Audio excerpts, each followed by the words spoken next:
Тэгээд ихний мэдээлэл засгийн газар төсөвт тодтгол хийхдээ төрийн албан хаагчдын тоог 9% бууруулж нийт 14 мянган төрийн албан хаагчдыг цомгтгоно гэж мэдэгдээд байгаа. Үүнтэй зэрэгцэн төрийн өмчт 108 компаниудыг цөөлж далуулгаж төсвийн хэмнэлт хийхээр болсон байна. За гэхдээ эдгээр шийдвэрт төрийн өмчт компаниудад томилогдсон 400 гаруй бүтээмжийн менежер, хяналтын менежерийн асуудал тусгагдаагүй байна.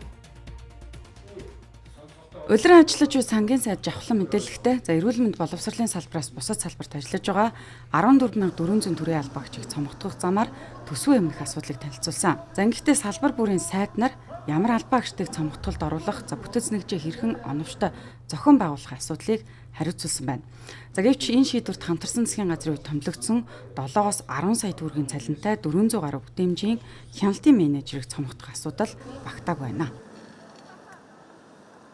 Бүтээмжийн менежерж бол төрийн болон төрийн өмчийн оролцоотой хуулийн этгээд буюу компаниуд дээр одоо хяналт болон бүтээмжийн чиглэлээр ажиллаж байгаа ийм тавигдсан менежер шүү дээ. Тэгэхээр энэ бол төрийн албаны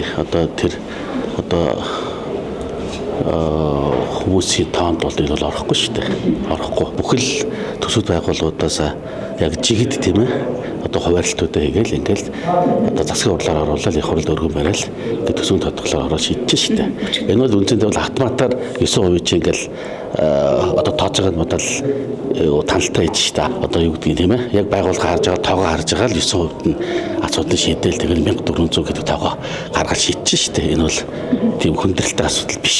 Энэ манай яамны бүтцүүл яг яам дээр бол 99 хүний бүтцтэй ажиллаж байгаа юм билээ. Зөвхөн ер нь бол бүтцийн тодорхой энэ тодтголууд хийгээд явах нь бол зөв, цомгтголууд хийгээд явах нь зөв. Гэхдээ манай яам бол харьцангуй бас нарийн мэрэгжлийн ур чадвар шаардсан юм боловсон хүчнүү шаарддаг ийм яам учраас бас нэлээд бас ярилцсанаа. За энэ мэт салбарын сайд нар төсөвт тодтгол хийхтэй холбогдуулан зардлаа таньж оронтойгоо цөөлөх асуудлыг судалж эхэлжээ. За харин нөгөө талаар он дамжин байж батлуулсан төсвөө хамтарсан засгийн газарт ажиллаж байсан сайд нар зарцуулж чадаагүй улмаас эргүүлэн татагдах нөхцөл үүссэн байна. Зөвхөн манай дээр нэг 230 орчим тэрбум төгрөг энэ жил дэд үтсийн хүрээнд тавьсан юм билээ. Дэд үтс нь баруун 5 аймаг, зүүн 3 аймаг, төвийн аймагуд дээр төлхөө тавьсан. За аймгийн төвүүд дээр, сумын төвүүд дээр тавьсан байгаа. Тэгээд энэ хуулиараа ч гэсэн 6 сарын 1-ээс өмнө тендер зарлаж гэрээ хийгдээгүй энэ юунуудыг татаж авах юм билээ.